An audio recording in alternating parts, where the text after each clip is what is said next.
Efectivamente, como ya lo viste, es un placer como siempre recibir de nuevo en el comal que marca las horas a Edmundo Escamilla y a Yuri de Gortari, con quienes el día de hoy vamos a conocer más a fondo los comedores y cocinas de museo que ya vimos la semana pasada. Exactamente, Adrián. Y bueno, el día de hoy lo hacemos adentrándonos en la cocina del exconvento de Churubusco, donde es seguro que se prepararon grandes platillos suculentos como los que Yuri y Edmundo nos regalan cada martes aquí en forma de historias. Y ya saben que es nuestra sección favorita y bueno, nos da mucho gusto saludarlos. ¿Cómo están? Muy bien, muy bien. Muy buenos días. Buenos días. Bueno, pues platiquemos de la cocina del exconvento de Churubusco, que es un lugar precioso, de los refectorios que ya investigué y eran las cocinas de los monasterios. Los comedores de los monasterios. Pero mira, este es un lugar precioso, excepcional y además, bueno, vale aclarar, en este lugar sí se puede visitar, porque la vez pasada hablábamos de una casa particular. Sí, exacto. ¿no? Exacto. Que no se puede visitar. Este sí es un museo tal cual, que se puede visitar y tiene toda la restauración y la reconstrucción de la cocina, el refectorio, el baño y su conexión con el huerto, que es muy importante, y incluso conserva los lavabos donde antes de entrar los frailes al refectorio se lavaban las manos y después también. A mí me llamó mucho la atención porque de manera añadida a la cocina tenían las ¿cómo le llaman? A ver, porquerizas. Que sonaría como caballerizas, pero aquí son de puercos, porquerizas. Sí, recordemos una cosa, decía el maestro Salvador Novo que aquí tuvimos una edad media diferida. Nuestros monasterios de la época virreinal funcionaban como funcionaban los antiguos monasterios de la Edad Media en Europa.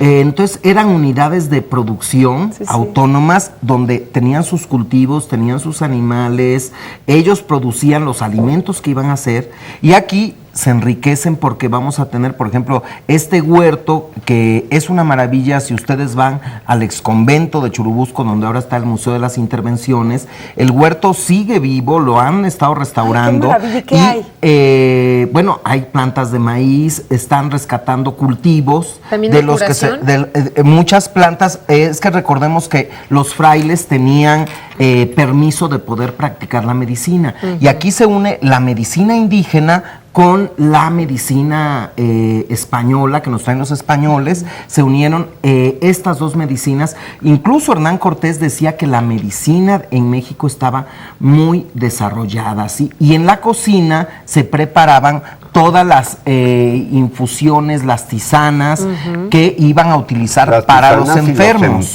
¿Cuáles eran las tisanas? Tisana es un té, una infusión de hierbas medicinales, y también los emplastos que hacían las cataplasmas para hacer sudar al enfermo, y por eso es que ahí cerca de la cocina estaba el baño de los placeres, que eran baños medicinales. Aquí tenemos un grabado antiguo que reproduce la cocina de los padres dieguinos, ¿sí?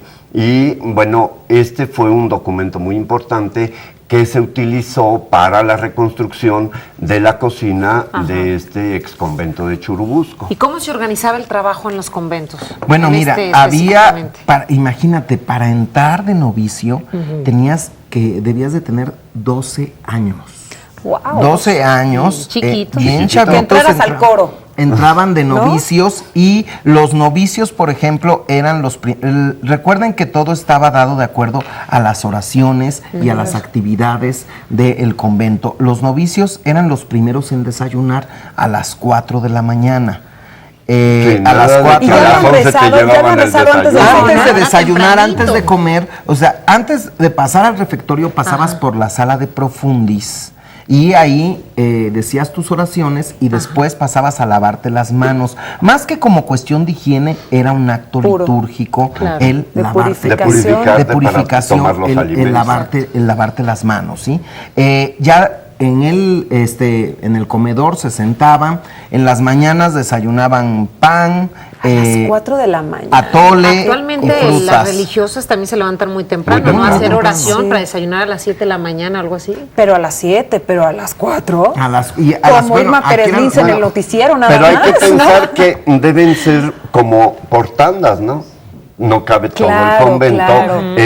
¿Por rango también? refectorio. Por rango. Por rango. Por rango Entonces también. los más chicos, los más jóvenes, los de menor rango desayunaban primero y el desayuno era pues ligero pero importante, con mucha nutrición, atole, ¿sí? Que es algo que te da mucha energía Sí, para el resto del día. Y así iban circulando ya las jerarquías. Y también había algo que a mí me llamó la atención, lo del baño de los placeres. Exacto. Bueno, el ¿A qué baño se de los refiere placeres no era precisamente de los placeres. Es que se oye Ajá. muy bonito, Se oye ¿no? muy bonito. Pero pues Era para Y el frailes- lugar es precioso. Era donde estaba la enfermería. Recordemos que, no sé si ustedes, bueno, son muy jovencitas, alguna vez su abuelita, su mamá les decía, no comas sandía en la noche porque te cae frío al estómago, Sí, ¿no? claro, Bueno, por supuesto. era la teoría de los humores. Nosotros tenemos humores fríos y calientes. Y había teoría de humores desde la época de Hipócrates, de enfermedades frías y enfermedades calientes. ¿sí? Calientes. Y esto es muy curioso. y- Las mismas teorías hay de Galeno y de los médicos indígenas. Sí, Claro, que se Los dos fusionaron y trabajan. entonces, No, claro. Cada cual por su parte tenía tenían su la misma concepto teoría de los humores del cuerpo. y entonces hay enfermedades Mira. calientes y enfermedades frías. Ajá. Para las enfermedades calientes, ¿qué es lo que se recomienda? Baños de asiento, baños fríos. Claro. Para las enfermedades frías hay que combatirlas con calor. Ahí Exacto. era como el temazcal, por ejemplo, Ajá. sí, nuestro temazcal Claro. indígena, Tenían nuestros braseros baños en este árabes, bañito, o baños tenían tipo árabes. braseros donde generaban vapor. Y ahí aparte les practicaban las sangrías, o sea, el sacarte sangre, y con qué se curaba, se utilizaba mucho el chile de la medicina prehispánica, el hueso de aguacate, pero también algunos flujos corporales, Ajá. o por ejemplo lágrimas, imagínate, curaban ¿Lágrimas? con Lágrimas. lágrimas, Ay, imagínate qué qué cosa. bonito. Obtener Sí, una qué lindo, lágrima qué para romántico. pues es un fluido corporal Claro. que, bueno, pues puede tener componentes que te pueden ayudar, ¿no? En algún momento. Y por eso se le llama el baño de los placeres. El baño de los porque placeres, aliviaba- bueno, porque te aliviaba, Claro, ¿sí? placer. Y aparte es de los pocos conventos que conserva todo este conjunto. El espacio es verdaderamente maravilloso y tenía su portal de peregrinos. El portal de peregrinos, porque recordemos que estaba de paso para la gente que iba a Cuernavaca, la gente que iba a Taxco, que era un centro platero muy importante. Bueno, y sigue siendo. Sí, claro. Por ahí la gente pasaba y pedía permiso para dormir y le dejaba algo a cambio a los frailes. Un trueque. Era un trueque, Como un sí. trueque. Entonces, en este portal de peregrinos. Entonces también cómo funcionaba la sociedad y, por ejemplo, tenían un sistema de riego. Tenían un aljibe donde han encontrado vestigios de pues rituales indígenas a la lluvia, un aljibe y luego había tuberías de barro. De barro. Que llevaban ¡Ay, el qué agua rico! a la cocina. ¡Qué rico! Verdaderamente Por medio del la sis- organización el riego llegó- era por medio del sistema de vasos comunicantes como lo tenían los indígenas. Ahora, aquí es muy importante para nuestros amigos de la Ciudad de México ubicar el museo, ubicar el exconvento. Está a 1 cuadra o 2 del río Churubusco.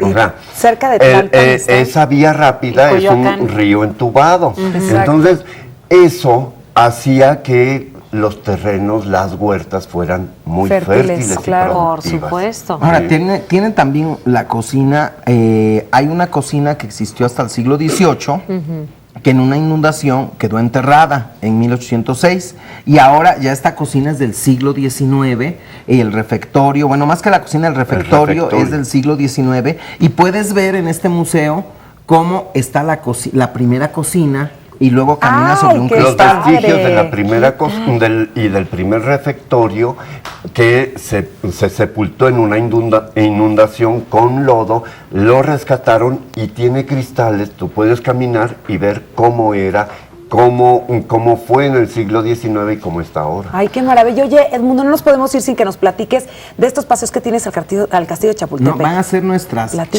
charlas con degustación que Ay, qué hacemos rico. desde hace 8 años con el Museo Nacional de Historia, propuesto de comida Lo y platicamos museos. hoy en la mañana, Conjuntamente claro, con el Museo Nacional de Historia hacemos un ciclo todos los años y ahora vamos a estar festejando el bicentenario y el centenario de la independencia. Ah, muy bien. Y pues se hace una degustación con platillos de la época que prepara Yuri, yo En la una página de charla, internet de ustedes, ahí se ahí está encuentra toda la todo. información. Perfecto. Cualquier cosa, el Centro de Atención Telefónica, les damos los datos de Yuri. Muchas y Edmundo. gracias, gracias. Buen día, Así. chicos. Gracias, buenos Vámonos días. a la cocina. Continuamos. Hablando de cocina.